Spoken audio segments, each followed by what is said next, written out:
সুপ্রিয় শিক্ষার্থীবৃন্দ, একাদশ শ্রেণীর পদার্থবিজ্ঞান অনলাইন ক্লাসে তোমাদের স্বাগতম জানাই। গত ক্লাসে আমি ভেক্টরের কিছু বিষয় নিয়ে আলোচনা করেছি। আজ আমি অবস্থান ভেক্টর নিয়ে কথা বলবো। অবস্থান ভেক্টর বিষয়টি জানার জন্য আমাদের শুরুতেই আবারও প্রসঙ্গ কাঠামোটি চলে আসে। প্রসঙ্গ কাঠামোটা কি সেটি আমি গত দিন একটু ধারণা দিয়েছিলাম যে তিনটি অক্ষ পরস্পর লম্বভাবে স্থাপন করে যে কাঠামোটি তৈরি করা হয় তাকে বলি আমরা ত্রিমাত্রিক প্রসঙ্গ কাঠামো। তো ত্রিমাত্রিক প্রসঙ্গ কাঠামোতে তিনটি অক্ষ থাকে, তিনটি অক্ষের তিনটি নাম আছে, এক্স অক্ষ, ওয়াই অক্ষ এবং জেড অক্ষ। এই তিনটি অক্ষ পরস্পর লম্বভাবে যেখানে ছেদ করে বা যেখানে মিলিত হয় সেই বিন্দুকে বলি আমরা মূল বিন্দু। তো আমরা মনে করি যে এটা হলো আমাদের এক্স অক্ষ, এটা মনে করি ওয়াই অক্ষ, এটা হলো জেড অক্ষ। তাহলে এই তিনটি অক্ষ যেখানে মিলিত হলো তাকে আমরা বলি মূলবিন্দু এবং সেটাকে আমরা ও দিয়ে ডিনোট করেছি। চিত্রে আমরা এখানে ও দিয়ে ডিনোট করেছি। আর অবস্থান ভেক্টরটা কি? তাহলে অবস্থান ভেক্টর হলো মূলবিন্দুর সাপেক্ষে যেই কোনো বিন্দুর অবস্থান নির্ণয় করার জন্য যেই ভেক্টর ব্যবহার করা হয় সেটা হলো ওই বিন্দুর অবস্থান ভেক্টর। এখন আমরা মনে করি এই ত্রিমাত্রিক প্রসঙ্গ কাঠামোর কোনো একটি স্থানে একটা বিন্দু আছে, এই বিন্দুটার নাম দিলাম আমরা পি বিন্দু। এই বিন্দু পি বিন্দু। তাহলে এই পি বিন্দুর অবস্থান নির্ণয় করার জন্য যে ভেক্টরটা ব্যবহার করা হবে সেটাই হলো পি বিন্দুর অবস্থান ভেক্টর। তাহলে কিভাবে করা হবে? মূল বিন্দু থেকে পি বিন্দুকে যোগ করা হবে একটি সরল রেখার সাহায্যে। যোগ করে তারপরে পি বিন্দুর দিকে আমরা তীর চিহ্ন বা অ্যারো চিহ্ন দিয়ে দিব। এই যে অ্যারো চিহ্ন এরকম করে দিয়ে দিব। তাহলে যেই ভেক্টরটি হবে সেই ভেক্টরটা হলো পি বিন্দুর অবস্থান ভেক্টর। আচ্ছা, তাহলে অবস্থান ভেক্টরের সংজ্ঞা আমরা কিভাবে দিতে পারি? ত্রিমাত্রিক প্রসঙ্গ কাঠামোর মূল বিন্দুর সাপেক্ষে অন্য কোনো বিন্দুর অবস্থান নির্ণয় করার জন্য যে ভেক্টর ব্যবহার করা হয় তাকে বলা হয় অবস্থান ভেক্টর। তো আমরা জানি ত্রিমাত্রিকে স্থানাঙ্ক ব্যবস্থায় তিনটি পয়েন্ট থাকে, অর্থাৎ এক্স, ওয়াই এবং জেড। এক্স বলতে আমরা কি বুঝি? এক্স বলতে এক্স অক্ষের দিকে যে দূরত্বটা সেটাকে বলি আমরা এক্স, এটা। ওয়াই বলতে আমরা কি বুঝি? এটা তো ওয়াই অক্ষ, ওয়াই অক্ষের দিকে যে দূরত্বটা সেটা হলো আমার ওয়াই, এইটুকু মানে এটা। আর জেড বলতে আমরা কি বুঝি? জেড বলতে জেড অক্ষ, এটা জেড অক্ষের দিকে যে দূরত্বটা সেটা হলো জেড। তাইলে এক্স, ওয়াই এবং জেড। তাহলে এক্স কমা ওয়াই কমা জেড যে আমরা লিখি, এটা সাধারণভাবে লিখি, জেনারেলি লিখি। এগুলো পরে কিন্তু সংখ্যা, অর্থাৎ যখন আমরা কোনো প্রবলেম সলভ করব তখন কিন্তু সেটা সংখ্যায় চলে আসবে। যেমন 2,3,1 হতে পারে। 2,3,1 হলে 2 হলো এক্স, 3 হলো ওয়াই আর 1 হলো জেড। এইভাবে আমাদের স্থানাঙ্কগুলো হবে। তো আমরা চিত্রে লক্ষ্য করি, তাইলে আমাদের চিত্রে আমরা দ্বিমাত্রিক তলের মধ্যে ত্রিমাত্রিক চিত্র এঁকেছি, যার কারণে আমাদের অক্ষগুলো আমাদের কাছে আপাত দৃষ্টিতে 90 ডিগ্রি কোণে মনে হচ্ছে না, কিন্তু আমরা অবশ্যই এটা মনে পোষণ করব যে অক্ষগুলো 90 ডিগ্রিতেই আমরা এঁকেছি। এটা আমরা বাস্তবতার সঙ্গে মিল না থাকলেও আমরা মনে মনে সেটা ভাবব। দেখো, তাহলে আমার এইটুকুন হলো, ওই যে বললাম এখানে এক্স হলো এক্স অক্ষের দিকে যে যতটুকুন যেতে হবে সেটি, আর এখানে ওয়াই হলো ওয়াই অক্ষের দিকে আমি যতটুকুন যেতে হলো সেটি ওয়াই, জেড অক্ষের দিকে আমি যতটুকুন যেতে হলো সেটা হলো জেড। এই মিলে হলো এক্স, ওয়াই, জেড। তাহলে পি বিন্দুর অবস্থান ভেক্টরকে আমরা প্রকাশ করে থাকি ও পি ভেক্টর দিয়ে, যাকে আমরা কখনো আর ভেক্টর দিয়ে প্রকাশ করে থাকি। শুধু আর ভেক্টর হবে এমন কোনো কথা নেই, এই ক্ষেত্রে এ ভেক্টর হতে পারে, বি ভেক্টর হতে পারে, কিংবা অন্য কোনো সিম্বলও আসতে পারে, তাতে কোনো অসুবিধার কিছু নেই। তো এই যে অবস্থান ভেক্টরের আমরা সংজ্ঞা শিখলাম এবং অবস্থান ভেক্টরের আমরা একটি চিত্র দেখলাম। ওপি ভেক্টর অথবা আর ভেক্টর কে বলছি আমরা অবস্থান ভেক্টর। এখন এই অবস্থান ভেক্টরের জন্য আমরা একটা রাশিমালা বা গাণিতিক বাক্য আমরা চাচ্ছি যে কিভাবে আমরা পেতে পারি। যেহেতু অবস্থান ভেক্টর একটি ভেক্টর রাশি, অতএব এই ভেক্টর রাশির জন্য আমরা একটি ভেক্টর রাশিমালা বা ভেক্টর সমীকরণ প্রথমে পেতে চাই। তো আমরা একটু সেজন্য আমাদের একটু ধারণা নিতে হবে ত্রিভুজ সূত্রের, অর্থাৎ ভেক্টরের ত্রিভুজ সূত্র বলে একটি সূত্র রয়েছে। তোমরা আগের ক্লাসেও হয়তো এটা দেখেছো। ত্রিভুজ সূত্রটা কি? ত্রিভুজ সূত্র হলো একটি ত্রিভুজের তো তিনটি বাহু, এই তিনটি বাহুর মধ্যে যে কোনো দুটি বাহু যদি একই ক্রমে দুটি ভেক্টরকে প্রকাশ করে, তাহলে তৃতীয় বাহু বিপরীত ক্রমে তাদের লব্ধি বা ফলাফল প্রকাশ করে। একটি ত্রিভুজের তিনটি বাহুর মধ্যে দুটি বাহু যদি একই ক্রমে মানে হলো এই যে ক্রম, এটা শেষ হলো আরেকটা শুরু হলো, এই যে এই দুটো একই ক্রমে আছে, এখানে এ আর বি একই ক্রমে আছে, সি হলো বিপরীত ক্রমে আছে, এই যে বিপরীত মানে এইদিকে আছে। সি যদি একই ক্রমে থাকতো তাহলে সি এর তীরটা এইদিকে দেওয়া হতো, তাহলে সি এর বিপরীত ক্রমে থাকাতে এরোটা আমরা এইদিকে দিয়েছি। সি বিপরীত ক্রমে এদের লব্ধি বা ফলাফল প্রকাশ করে। ফলশ্রুতিতে আমরা এই ভেক্টর এই ত্রিভুজ সূত্রে আমরা লিখি A plus B vector equal to হলো সি ভেক্টর, অর্থাৎ ত্রিভুজ সূত্রের ক্ষেত্রে আমরা এ আর বি এর যোগফল, ভেক্টর যোগফল ইকুয়াল টু সি ভেক্টর, অর্থাৎ এটা ভেক্টর যোগফল। এটা কিন্তু তোমরা হয়তো এটা মনে করার কোনো কারণ নেই যে এই দুইটা বুদ্ধি সাধারণ যোগফল বোধহয় এটা 5 এটা 7 এটা 7 5 12 এইরকম না, আসলে এটা ভেক্টর যোগফল। ভেক্টর এডিশন এবং সাধারণ এডিশনের মধ্যে একটু তফাৎ আছে, সেই তফাৎটা আমরা পরে আমাদের সামান্তরিক সূত্রে গেলে সেটা আমরা বিস্তারিত দেখতে পাবো। তো আমরা এদিকে আসো, এই তাহলে আমরা অবস্থান ভেক্টরকে প্রকাশ করার জন্য এই ত্রিভুজ সূত্র এর সহযোগিতা নিতে পারি, নিয়ে আমরা অবস্থান ভেক্টরকে কিভাবে একটা গাণিতিক বাক্য প্রতিষ্ঠা করা যায় সেটা আমরা দেখব। তো আমরা এই জন্য এই বিন্দুর নাম দিলাম এল, যেখানে আমাদের এই এক্স এর প্রান্ত মানে এই দূরত্বটা এক্স এর ইয়েতে, আর এটার নাম দিলাম আর, আর এটা তো পি আছেই, এটার সঙ্গে আমরা আর কে যোগ করে দিলাম, এরকম করে যোগ করে দিলাম। এখন আমাদের মানে বিন্দু হলো পি, অতএব পি এর দিকে আমরা তীরগুলো দিতে দিতে চলে যাব। যেমন ও থেকে পি এর দিকে দিলাম, এদিকে দেওয়ার সময় যেমন আমি যদি এই পথে যাই তাহলে আমি লিখব ও এল, তারপরে এল আর, তারপরে আর পি। দেখো আমি বলছি যে আমরা পি এর দিকেই গন্তব্য, তাহলে ও এল পথে আসলাম, এল আর পথে গেলাম এবং আর পি পথে ওখানে পৌঁছাইলাম। আরেকটা পথ হইতে পারে ও আর পথে আমি আসলাম, ও আর পথে আসার পরে আর পি পথে ওখানে গেলাম। তাইলে আমি পথগুলো সবসময় আমার উদ্দেশ্য থাকবে পি এর দিকে যাওয়ার সময় আমি তীরগুলো পি এর দিকে দিয়ে দিয়ে চলে যাব। তাহলে এই প্রক্রিয়া আমি তীরগুলো দিয়ে দিলাম।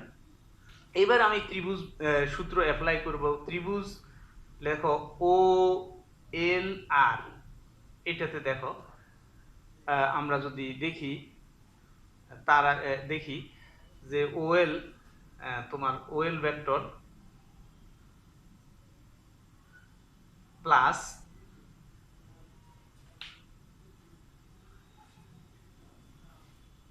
আমরা এটা লিখতে পারি কিনা দেখো, O R vector equal two OL vector plus হলো ওএল ভেক্টর প্লাস হলো এলআর ভেক্টর। আবার ত্রিভুজ যদি আমি ও আর পি নিই তাহলে সেক্ষেত্রে আমি কি পাই দেখো, O R vector O P vector আমি লিখতে পারি equal to O R vector plus R P vector. এটা আমি ত্রিভুজ বিধি অনুসারে লিখেছি। এই ত্রিভুজে একই ক্রমে দুইটা আছে, এটা বিপরীত ক্রমে আছে, আবার ওই ত্রিভুজে এটা আর এটা একই ক্রমে আছে, এটা বিপরীত ক্রমে আছে।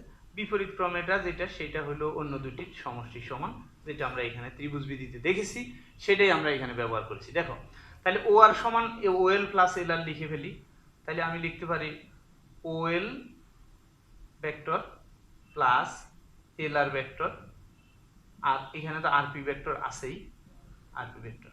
তাহলে আমি ওপি ভেক্টরকে ম্যাথমেটিক্যালি এই বাক্যটা পেয়ে গেলাম। এখন এই বাক্যটার মধ্যে দেখো, এই বাক্যটার ওএল, এলআর এবং আরপি এদেরকে আমি অন্যভাবে কোনোভাবে প্রকাশ করতে পারি কিনা সেটা আমরা দেখিনি। তো দেখো ওএল সমান, তো আমি দেখতেছি এক্স, মানে এক্স, ওএল এর ইকুয়াল টু আমি এক্স লিখতে পারি। এখন ওএল কে যখন আমি ভেক্টর হিসেবে লিখব, ভেক্টর হিসেবে লিখব, তাহলে লিখতে হবে এক্স সাথে আই। এখন ওএল কে ভেক্টর হিসেবে লিখলে এক্স এবং সাথে আই, কেন আই দিলাম? কারণ এক্স অক্ষের দিকের যে একক ভেক্টর আমরা গতদিন একটু বলেছিলাম যে এক্স অক্ষের দিকের জন্য একক ভেক্টর সুনির্দিষ্ট করে আমাদের গণিতে ঠিক করা আছে, সেটা হলো আই একক ভেক্টর। অর্থাৎ এক্স অক্ষের দিকে আমরা যে একক ভেক্টরটা ব্যবহার করি তার নাম হলো আই, সেটা হলো এক্স অক্ষের দিকে থাকে। এবং এই একক ভেক্টরের মান যেহেতু 1, একক ভেক্টরের মান করলে আমরা পাই হলো কত? একক ভেক্টরের মান কিন্তু 1, এটা আমরা জানি, একক ভেক্টরের মান কিন্তু 1। একক ভেক্টরের মান যেহেতু 1, আমরা একক ভেক্টরের মান একটু নিচে লিখি, এটা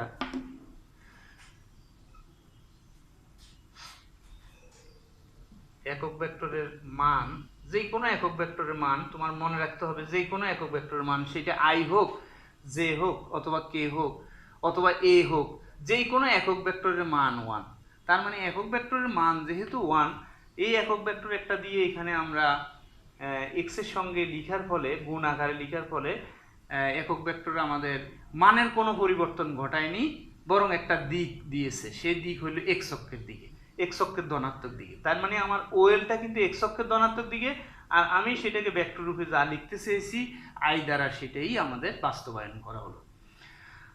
তো তাহলে এক্স আই দ্বারা আমাদের মানের কোনো পরিবর্তন হয়নি, জাস্ট আমাদের একটা একক ভেক্টরটা আমাদেরকে হেল্প করেছে যে এটা এক্স অক্ষের ধনাত্মক দিক বুঝাইতে মানে সাহায্য করেছে। তো সিমিলারলি আমি এলআর ভেক্টরকে আমি মানগতভাবে সেটা ওয়াই, বাট ওয়াই জে লিখলে সেটা মান এবং দিকগতভাবে মানে সত্য হয়ে যায়। তাইলে এলআর ভেক্টর হলো আমার এখানে ওয়াই জে। আর আরপি সমান আমি ঠিক ভেক্টর হিসেবে লিখলে জেড কে লিখতে পারি, জেড কে লিখতে পারি, কারণ এটা মানগতভাবে এবং দিকগতভাবে সত্য। তোমরা হয়তো ভাবতেছো যে এই লাইন কিভাবে ওয়াই জে হলো, মানে এই ভেক্টরটা কিভাবে ওয়াই জে হলো, এই ভেক্টরটার মান তো ওয়াই, তাতে তো সমস্যা নেই, কিন্তু ওয়াই জে হলো কারণ হলে এই ভেক্টরটা তো আমার ওয়াই অক্ষের সমান্তরালে আছে। তাহলে ওয়াই অক্ষের দিকে যেহেতু জে, তাহলে ওয়াই জে লিখতে পারি।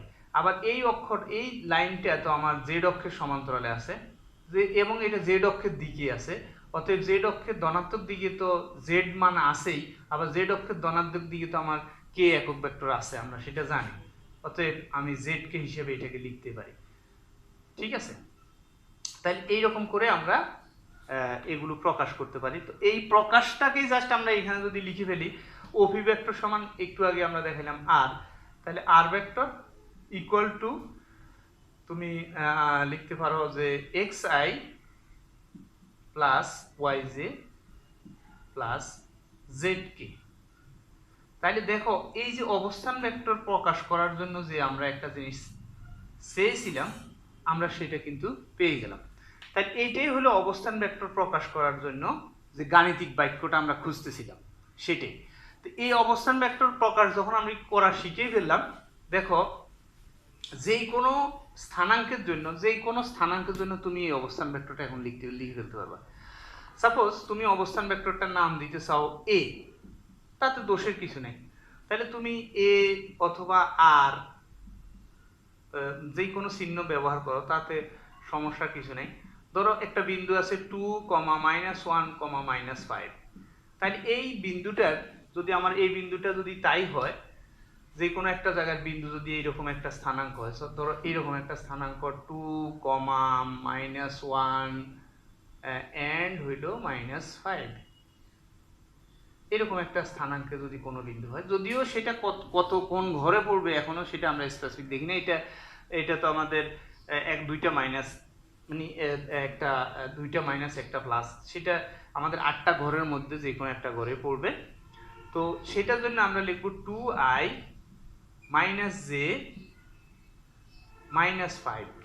দেখো, যখনই তুমি অবস্থান ভেক্টর, সেটা এ ভেক্টর লেখো আর আর ভেক্টর লেখো, অথবা যে কোনো চিহ্নই আমরা ব্যবহার করি না কেন, তাতে কিছু আসা যায় না, কিন্তু আমার ভেক্টরটা হবে ওই যে এই স্থানাঙ্কগুলো, আমার এই আই এর সামনে স্থানাঙ্ক প্রথম স্থানাঙ্ক, জে এর সামনে দ্বিতীয় স্থানাঙ্ক, কে এর সামনে তৃতীয় স্থানাঙ্কটি বসে আমি কিন্তু অবস্থান ভেক্টরটা লিখে ফেলতে পারবো। তাহলে এইরকম করে আমরা অবস্থান ভেক্টরটাকে কাজে লাগাবো। স্থানাঙ্ক থেকে অবস্থান ভেক্টর লিখতে পারবো, অথবা অবস্থান ভেক্টর থেকে আমরা স্থানাঙ্কের বিষয়ে জানতে পারবো। তোমাকে যে দিক দিয়ে দেওয়া প্রয়োজন সেটা তুমি বের করে নিতে পারবে। তাহলে আমরা অবস্থান ভেক্টরের একটি রাশি বা সম্পর্ক আমরা জেনে গেলাম। এখন আমরা চাচ্ছি যে অবস্থান ভেক্টরের মান কত। অবস্থান ভেক্টরের মান কত, অবস্থান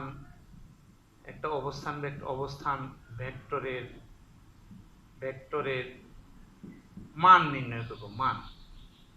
মান নির্ণয় করব। একটা অবস্থান ভেক্টর আছে বা একটা অবস্থান ভেক্টর পেলা, এর মানটা তুমি কিভাবে নির্ণয় করবে, অর্থাৎ এক্স ওয়াই জেড এর মাধ্যমে তার মানটা আমরা কিভাবে বের করব। দেখো তোমরা, আমি আবারও আমার সেই প্রসঙ্গ কাঠামোটা হাতে নিতে চাই। তোমরা দেখো, এইটা এক্স, এইটা ওয়াই, এইটা জেড। তো তোমরা যদি দেখো, খুবই দেখো, এইটুকুনকে আমি এক্স বলবো, তাহলে এক্স এর সঙ্গে ওয়াই এর যে দূরত্বটা বা ওয়াইটা, এটা কিন্তু লম্বভাবে আছে। হ্যাঁ, তারপরে এটাও কিন্তু লম্বভাবে আছে। তাহলে আমরা দেখব যে আমরা কিন্তু বাস্তবতায় বলছি, যে আমরা বাস্তবতায় যখন আমরা একটা প্র্যাকটিক্যাল যন্ত্র নিয়ে কাজ করব বা একটা কাঠামো নিয়ে কাজ করব, তখন আমরা দেখব যে এক্স গুলো, ওয়াই গুলো, জেড গুলো পরস্পর লম্বভাবে আছে। এক্স গুলো, ওয়াই এবং জেড এরা পরস্পর লম্বভাবে আছে, কিন্তু ওখানে দ্বিমাত্রিক তলের মধ্যে ছবিটাতে লম্ব মনে হবে না, কিন্তু আমরা ভেবে নিতে হবে, এটা কিন্তু আমাদের অবশ্যই ধারণায় রাখতে হবে। তাহলে দেখো, আমরা যে কথা বলতে চেয়েছি, এটা কিন্তু 90 ডিগ্রি, এটা কিন্তু 90 ডিগ্রি, এটা 90 ডিগ্রি। তো 90 ডিগ্রি হলে এটা আমাদের অতিভুজ। তাহলে আমরা জানি পিথাগোরাসের উপপাদ্য অনুসারে অতিভুজের স্কয়ার অর্থাৎ OR square equal two OL square plus LR square. ঠিক আছে? আচ্ছা, আবার দেখো, এইটা কিন্তু 90 ডিগ্রি। ওই যে বলছি যে এটা তো আমাদের তল, মানে এক্স ওয়াই তলের সঙ্গে জেড কিন্তু 90 ডিগ্রি কোণে আছে। তাহলে এটা কিন্তু অতিভুজ, এটা 90 ডিগ্রি কোণ আছে, অতএব এটা অতিভুজ। তাহলে সেই ক্ষেত্রে আমরা লিখতে পারি, এটা কোন ত্রিভুজ থেকে লিখছি, এটা লিখছি ও এল, ত্রিভুজ ও এল আর থেকে, এটা লিখছি ত্রিভুজ ও এল আর, এটা ত্রিভুজ ও এল আর থেকে। আবার ত্রিভুজ, এটা ও এল আর ত্রিভুজ থেকে, আর এটা হলো ত্রিভুজ ও আর পি থেকে আমরা পাই। তাহলে এটা যদি অতিভুজ হয়, তাহলে অতিভুজ হইল O P square equal to O R square plus R P square. ঠিক আছে? তাহলে ও আর স্কয়ার সমান তো আমরা লিখে রাখছি ও এল স্কয়ার প্লাস এল আর স্কয়ার প্লাস হইল ওই যে আর পি এর স্কয়ার। তাহলে দেখো, এই যে মান আমরা বলছি শুধু মান নির্ণয়, এই যে মান নির্ণয় করবো আমরা, মান। তো মান নির্ণয় করলে ওএল এর মান কত, ওএল এর মান কত, ওএল এর মান হলো এক্স, ওএল এর মান হলো এক্স। তাহলে ওএল এর মান এক্স হলে এক্স স্কয়ার, এল আর এর মান কত ওয়াই, তার মানে ওয়াই স্কয়ার, আর পি এর মান কত জেড, তার মানে স্কয়ার আছে তাই জেড স্কয়ার, আর ওপি মানে হলো ওপি মান কত, ওপি এর মান তো আর, মানগত ভাবে সেটা আর, ওপি সমান আর, তার মানে ওপি এর স্কয়ার হলো আর স্কয়ার। দেখেছো, আমরা শুধু মানে চলে আসলাম, শুধু মানগুলো হিসাব করলে আমরা পেয়ে যাবো আর স্কয়ার সমান x square plus y square plus z square. তাহলে তুমি আর সমান পেয়ে গেলে √ওভার of x square plus y square plus z square. তাহলে দেখো কি সুন্দর করে আমরা একটি মানের সমীকরণ পেলাম। কিসের মানের সমীকরণ? অবস্থান ভেক্টরের মানের সমীকরণ পেলাম। মজার ব্যাপার হলো এই অবস্থান ভেক্টরের মানের সমীকরণটাই যেই কোনো ভেক্টরের মানের সমীকরণ হিসেবে ব্যবহার করতে পারবে তুমি। যেই কোনো ভেক্টরের, যেই কোনো একটা ভেক্টরকে তুমি মান বের করতে চাইলে এই সমীকরণটা ব্যবহার করতে পারবে।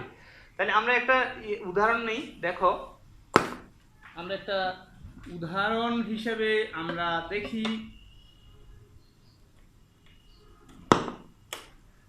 আমরা একটা উদাহরণ দেখি যে ওই যে একটু আগেই আমরা বললাম 2, -1, -5 এই বিন্দুটাকে যদি আমি ভেক্টর হিসেবে লিখি তাহলে আমি অবস্থান ভেক্টর লিখব 2i - j - 5k। ওকে, তাই এই ভেক্টরটা লক্ষ্য করো, এর মান তুমি বের করতে চাও, ভালো কথা, মান বের করতে চাও, তাহলে আর ইকুয়াল টু লিখবা, অথবা তুমি যদি বলো যে স্যার এভাবে লেখা যাবে কিনা, হ্যাঁ এইভাবে লেখা আর এভাবে লেখা চলবে, এভাবেও লিখতে পারো এভাবেও লিখতে পারো। ইকুয়াল টু লিখবা এই সূত্র ইউজ করে, তাহলে এই সূত্র অনুসারে এখানে এক্স মানে হলো 2, তার মানে 2 স্কোয়ার প্লাস মাইনাস এই যে 1 স্কোয়ার প্লাস -5 স্কোয়ার। এখানে তোমাদের একটা জিনিস খেয়াল রাখতে হবে যে মাইনাসগুলো সহ আমাদের ব্র্যাকেটের ভিতরে নিয়ে নিতে হবে, মাইনাস বাইরে রাখা যাবে না। যদি মাইনাস বাইরে রেখে দাও তাহলে কিন্তু কখনো কখনো মানগুলোর মাইনাসের আধিক্যের কারণে এটা ইমাজিনারি হয়ে যাবে। অতএব কখনো এই কাজটা করবে না যে মাইনাসটা বাইরে রেখে দেওয়া, এটা চলবে না, কারণ তাহলে যোগ বিয়োগ হয়ে যাবে, অর্থাৎ সেই ক্ষেত্রে করা যাবে না। অবশ্যই মাইনাস সহ ব্র্যাকেটের ভিতরে রেখে দিয়ে অল প্লাস হয়ে যাবে, মানে স্কোয়ার করলে সবাই প্লাস হয়ে যাবে, সোজা কথা। তাইলে আমরা পাবো হইল 4 + 1 + 25, তাহলে এই 30 √30 পেয়ে গেল। তাইলে এইভাবে করে আমরা কোনো একটি ভেক্টরের, আমি বলবো কোনো একটি ভেক্টরের অথবা অবস্থান ভেক্টরের আমি মান বের করতে পারবো এই সূত্র ব্যবহার করে। তোমাকে i-j-k সহ কোনো ভেক্টর যদি দিয়ে দেয় তাহলে তুমি এই প্রক্রিয়ায় ওই ভেক্টরের মান বের করে ফেলতে পারবে। আচ্ছা, এখন ওই যে আমরা একক ভেক্টরের সংজ্ঞা বলার সময় একটা কথা বলেছিলাম দ্বিতীয় বাক্যে, তোমাদের মনে পড়ে কিনা, বলেছিলাম যে কোনো ভেক্টরের মান যদি শূন্য না হয়, এইরূপ কোনো ভেক্টরকে তার মান দিয়ে ভাগ করলে ওই ভেক্টরের দিকে একটি একক ভেক্টর পাওয়া যায়। আমি আবার বলছি, কোনো ভেক্টরের মান শূন্য না হলে, অর্থাৎ নাল ভেক্টর না হলে, ওই ভেক্টরটা যদি নাল ভেক্টর না হয় তাহলে ওই ভেক্টরের মান দ্বারা ওই ভেক্টরকে ভাগ করলে ওই ভেক্টরের দিকে একটি একক ভেক্টর পাওয়া যায়। একক ভেক্টর পাওয়ার যে একটি সূত্র আমরা বলেছিলাম সেটা একটু এখানে আমরা আলোচনায় নিয়ে আসি আবার। দেখো একসাথে আমাদের তাইলে মানে একক ভেক্টর নির্ণয়ের বিষয়টাও চলে আসবে। যেমন ধরো আর এর দিকে একটি একক ভেক্টর, আর এর দিকে একটি একক ভেক্টর নির্ণয়। তুমি আর এর দিকে একটি একক ভেক্টর নির্ণয় করতে চাচ্ছ, ওকে, ভালো কথা। তাহলে আর এর দিকে একটি একক ভেক্টর একটা চিহ্ন লিখলাম, সাপোজ এই লিখলাম একটা, এটা তোমার ইচ্ছে একটা দিতে পারো, অথবা তুমি বললে যে স্যার আমি এন দিব, অসুবিধা নেই, একটা চিহ্ন দিলে, এটাতে কোনো কিছু যায় আসে না। এই আর এর দিকে একক ভেক্টরকে তুমি লিখবা হলো আর এর ভেক্টর ডিভাইডেড বাই আর এর মান। তাহলে আর ভেক্টর ডিভাইডেড বাই আর এর মান, তাহলে দাঁড়াইলো কি, দাঁড়াইলো হইলো আর ভেক্টরটা কি আছে আমাদের, আর ভেক্টরটা কি আছে, এই যে দেখো 2i - j - 5k, 2i - j - 5k divided by √30। দেখছো, তাইলে ওই যে ভেক্টরটার মান দিয়ে ভাগ করে দিলে আর এর দিকে একটি একক ভেক্টর হয়ে গেল। তাহলে আর এর দিকে একটি একক ভেক্টর নির্ণয়, আর এর দিকে একটি একক ভেক্টর আমরা নির্ণয় করলাম কিভাবে, আর ভেক্টরকে তার মান দিয়ে ভাগ করলাম। আমরা কিন্তু আর ভেক্টর লিখাও জানছি এবং আর ভেক্টরের মানও বের করা জানি, তাহলে আর ভেক্টর লিখতেও জানি, আর ভেক্টরের মানও বের করতে জানি। তাহলে আমি আর ভেক্টরের দিকে একক ভেক্টর বের করতে পারবো না কেন? তাহলে আমি বের করব কিভাবে? আমরা তো সংজ্ঞায় জেনেছি কোনো ভেক্টরকে তার মান দিয়ে ভাগ করলে ওই ভেক্টরের দিকে একক ভেক্টর পাওয়া যায়। তাহলে ওই ভেক্টরের দিকে একক ভেক্টর আমরা বের করে দেখাইলাম। তাহলে যে কোনো ভেক্টরের দিকে একক ভেক্টর বের করতে দিলেও তুমি এখন কাজটা সহজেই করে ফেলতে পারবে।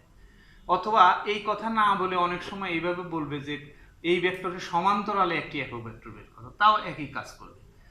হ্যাঁ, যদি এইরকম বলে কখনো কোনো কোশ্চেনে যে বলে যে এই ভেক্টরের বিপরীত দিকে একটি একক ভেক্টর বের করো, তাহলে তুমি কি করবে? যখন যদি আমাকে এই কথা বলতো যে আর ভেক্টরের বিপরীত দিকে একটি একক ভেক্টর বের করো, তাহলে আমি কি করতাম বলো? আমি তখন করতাম কি, আমি আর ভেক্টরের দিকে একটি একক ভেক্টর বের করতাম, বের করে বিপরীত বলাতে আমি একটা মাইনাস চিহ্ন দিয়ে গুণ করে দিতাম, তাহলে সবাই মাইনাস হয়ে যেত। যেমন আমাকে যদি এখন এই আর ভেক্টরের বিপরীতে একটি একক ভেক্টর বলে যে বের করতে, তাহলে এখন আমি কি লিখবো? হ্যাঁ, এখানে আমি একটা মাইনাস চিহ্ন দিয়ে দিলেও সারে, অথবা আমি এখানে এটাও করতে পারি যে আর ভেক্টরের বিপরীতে একক ভেক্টর, তাহলে হবে তোমার -2i + j + 5k divided by √30। এটা কিন্তু আর ভেক্টরের বিপরীতে একক ভেক্টর হয়ে গেল। আর ভেক্টরের বিপরীত দিকে একক ভেক্টর কখনো চাইতে পারে। অতএব আমাদের কিন্তু যত বেশি জানবো, যত বেশি শিখবো, তত আমাদের লাভ। এটা হলো আর এর বিপরীতে, আর এর বিপরীতে একটি একক ভেক্টর বলে মনে রাখবে। এটা হলো আর এর বিপরীতে একক ভেক্টর, অর্থাৎ আর এর ভেক্টরের বিপরীত দিকে একটি একক ভেক্টর। আচ্ছা, তো আমরা আর এটা হলো আর ভেক্টরের দিকে একক ভেক্টর। তাহলে আমরা দুইটাকে একটু চিনে রাখি। আর ভেক্টরের বিপরীত দিকে, এটা হলো বিপরীতে, আর এর বিপরীতে, ঠিক আছে? বিপরীতে মানে বিপরীত দিকে একক ভেক্টর। তাহলে আমরা একক ভেক্টর সম্পর্কে ধারণা পেলাম, একক ভেক্টর বের করতে পারলাম। আমাদের অবস্থান ভেক্টর সম্পর্কে আমরা ধারণা পেলাম। একটা অবস্থান ভেক্টর লিখতে জানি, একটা অবস্থান ভেক্টরের স্থানাঙ্ক দিয়ে দিলে আমি ওই ভেক্টরটা লিখতে জানবো, ওই অবস্থান ভেক্টরটার মান বের করতে জানবো, ওই অবস্থান ভেক্টরটার দিকে একটি একক ভেক্টর বের করতে পারবো। যেই কোনো ভেক্টর দেয়া থাকলে সেই ভেক্টরের দিকে আমি একক ভেক্টর বের করতে পারবো। অথবা যেই কোনো ভেক্টর আমাকে দিয়ে দিলে, ধরো আমি একটা ভেক্টর দিলাম যে তোমার a vector = 2i + 3j - k, এরকম একটি ভেক্টর দিলাম। আমাকে এখন বলা হলো যে এই ভেক্টরটার মান বের করে দাও এবং এই ভেক্টরের দিকে একটি একক ভেক্টর বের করে দাও, এই ভেক্টরের বিপরীতে একটি একক ভেক্টর বের করে দাও।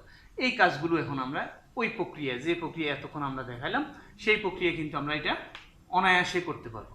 তাহলে আমরা কিছু বেসিক জিনিস, কিছু বেসিক বিষয়ে আমরা ধারণা পেয়ে গেলাম। তো আমাদের পরবর্তী বিষয়টা হলো ভেক্টরের সামান্তরিক সূত্র।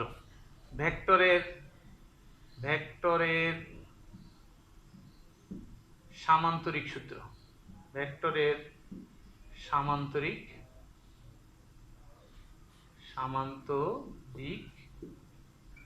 সূত্র, অর্থাৎ এটা আসলে আমরা বলবো যে এটা ভেক্টর যোজনের সামান্তরিক সূত্র। এটা যোজন মানে যোগ, ভেক্টর যোগের সামান্তরিক সূত্র। সামান্তরিক সূত্র ভেক্টর যোজনের বা যোগের। তো আমরা আজকে সূত্রটা জাস্ট একটু হিন্টস দিব, পরবর্তী ক্লাসে সূত্রের ডিটেলসে আমরা যাব। তো সূত্রটা কি? আসলে একটি সামান্তরিকের তো বাহু 4টা, তাই না? তোমরা জানো একটা সামান্তরিকের বাহু থাকে 4টা।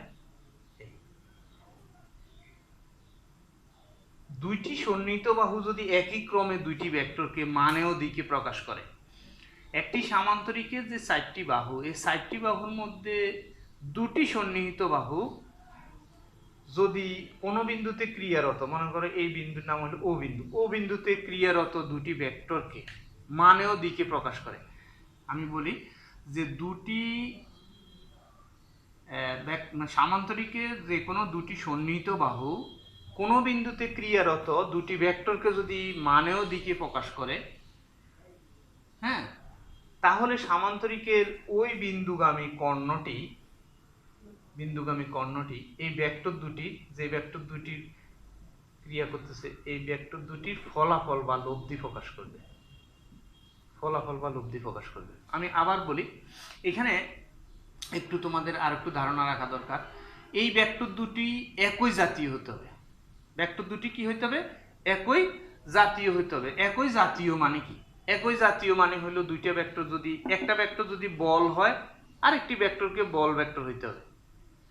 একটি ভেক্টর যদি বেগ ভেক্টর হয় আরেকটা বেগ ভেক্টর হইতে হবে। মানে একটা বল নিবে আরেকটা বেগ নিবে তা হবে না। একটা ভেক্টর বল হলে আরেকটা ভেক্টর বল। অর্থাৎ তুমি যদি এই ভেক্টরটার নাম দাও পি ভেক্টর, তাহলে এটাও যদি বল হয়, এটা যদি নাম দাও কিউ ভেক্টর, এটাও বল হইতে হবে। অর্থাৎ বল এবং বল। আর এটা যদি বেগ নাও, এটাও বেগ এটাও বেগ হইতে হবে। তাহলে দুইটা একই জাতীয় ভেক্টর নিতে হবে। এখানে অন্য জাতের ভেক্টর হলে এই সামান্তরিক সূত্র প্রযোজ্য হবে না। তাহলে দুইটা একই জাতীয়, যেমন নৌকার বেগ স্রোতের বেগ, তাহলে বেগ আর বেগ। আর রহিমের প্রযুক্ত বল, করিমের প্রযুক্ত বল, বল এবং বল। তাহলে বলে বলে হবে অথবা বেগে বেগে হবে। তার মানে কখনো বেগ বল বেগ ত্বরণ এটার সঙ্গে সেটা সামান্তরিক সূত্রে প্রযোজ্য হবে না। তাহলে দুইটা একই জাতীয় ভেক্টর নিতে হবে এবং ভেক্টর দুটি একই সময় কি থাকতে হবে? ক্রিয়ারত থাকতে হবে, কার্যকর থাকতে হবে, অ্যাক্টিভ থাকতে হবে। তাহলে সেই ক্ষেত্রে আমার সামান্তরিক সূত্র প্রযোজ্য। তাহলে সামান্তরিক সূত্র প্রযোজ্য হওয়ার কিন্তু শর্ত আছে। শর্ত হলো ভেক্টর দুটো এক জাতীয় হতে হবে এবং ভেক্টর দুটি একই সঙ্গে কার্যকর থাকতে হবে। তাহলে আমরা বলবো যে দুটি একই জাতীয় ভেক্টর যদি একই সময়ে কোনো বিন্দুতে ক্রিয়ারত হয় এবং সেই ভেক্টর দুটিকে যদি একটি সামান্তরিকের দুটি সন্নিহিত বাহু দ্বারা যদি মানে ও দিকে প্রকাশ করা যায়, তাহলে ওই সামান্তরিকের ওই বিন্দুগামী কর্ণটি ভেক্টরদ্বয়ের মিলিত ফলের লব্ধির মান এবং সাথে সাথে দিকও নির্দেশ করবে। তাহলে আমরা যদি আরেকটু গুছিয়ে বলি, তাহলে বিষয়টা হলো এরকম। একটি সামান্তরিকের দুটি সন্নিহিত বাহু যদি একই সময়ে ক্রিয়ারত দুটি ভেক্টরকে মানে ও দিকে প্রকাশ করে, তাহলে সামান্তরিকের ওই বিন্দুগামী কর্ণটি ভেক্টরদ্বয়ের মিলিত ফলের লব্ধির মান ও দিক নির্দেশ করবে। বিষয়টি এরকম। তোমাদের বইতে আরো সুন্দর করে গুছিয়ে লেখা আছে। মূলত আমার উদ্দেশ্য থাকবে ভেক্টর দুটি এক জাতীয় হবে এবং একই সময় ক্রিয়ারত থাকবে এবং ওই ভেক্টর দুটিকে একটি সামান্তরিকের দুটি সন্নিহিত বাহু দ্বারা মানে ও দিকে প্রকাশ করতে হবে, যাতে করে ওরা দুইজনেই একই বিন্দুতে ক্রিয়ারত থাকে। তাহলে ওই বিন্দুগামী কর্ণটি ভেক্টরদ্বয়ের মিলিত ফলের লব্ধির মান ও দিক নির্দেশ করবে। তো আমরা এই ক্ষেত্রে এই সামান্তরিকটার একটা নাম দিতে পারি ও তো এখানে দিলাম, এখানে দিব আমরা ও এ বি সি এরকম নাম দিয়ে দিলাম, ও এ বি সি সামান্তরিক। তাহলে এখানে আরটা হলো এই লব্ধি। তাহলে আমরা যদি দেখো এই সামান্তরিকের এই বাহুটা রিপ্লেস, সামান্তরিকের বিপরীত বাহুগুলো সমান ও সমান্তরাল বিদায় আমি এটাকে কিউ লিখলে এটাকেও আমি কিউ লিখতে পারি, আমি এটাকে পি লিখলে এটাকেও আমি পি লিখতে পারি। দেখো, তাহলে আমরা যেভাবে চিন্তা করি না কেন, এই দিক দিয়ে ভাবো আর এই দিক দিয়ে ভাবো, তাহলে দেখো এই ত্রিভুজ বিধি কিন্তু এসে যায়। দেখো পি কিউ সমান আর, ত্রিভুজ সূত্র এটাকে, সামান্তরিক সূত্রকে ত্রিভুজ সূত্র কিন্তু সমর্থন করে, বা সামান্তরিক ত্রিভুজ সূত্র আর সামান্তরিক সূত্র আসলে এক জায়গায় হয়ে গেছে। দেখো এই যে P vector Q vector equal to R vector. একটু আগে যে বললাম যে দুইটি একই ক্রমে থাকলে তৃতীয়টি বিপরীত ক্রমে ফল প্রকাশ করে, তাইলে আমরা বলতে পারি P vector plus Q vector equal to R vector. এই দেখো, তাহলে আমাদের ত্রিভুজ যোগের যে সাধারণ সূত্রটি ভেক্টরের ছিল সেই সূত্রটা এবং সামান্তরিক সূত্রের ভিতরে সূত্রটা ভেক্টর যোজনের ক্ষেত্রে সেম আছে। আমরা পরের ক্লাসে আমরা দেখব যে এই আর এর মান, আমরা বলছি যে পি আর কিউ এর লব্ধির মান আর এবং লব্ধির দিকও ও বি। এই যে লব্ধির মান ও দিক এটা নির্ণয় করা শিখবো আমরা পরবর্তী ক্লাসে।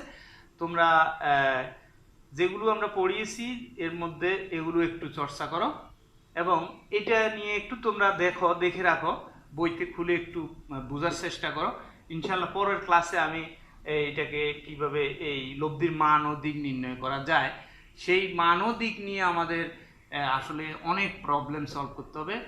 মূলত এই মান ও দিকের সূত্র দিয়েই আমাদের নদী নৌকার অঙ্ক করা থেকে শুরু করে বিভিন্ন অঙ্ক আছে, সেই অঙ্কগুলো আমরা সলভ করার বিষয়ে খুবই গুরুত্বপূর্ণ একটা টপিক। তো পরের ক্লাসে ইনশাল্লাহ আলোচনা হবে। আজকের ক্লাসে এ পর্যন্ত। তোমরা সবাই ভালো থাকো, সুস্থ থাকো, নিরাপদে থাকো। আল্লাহ হাফেজ।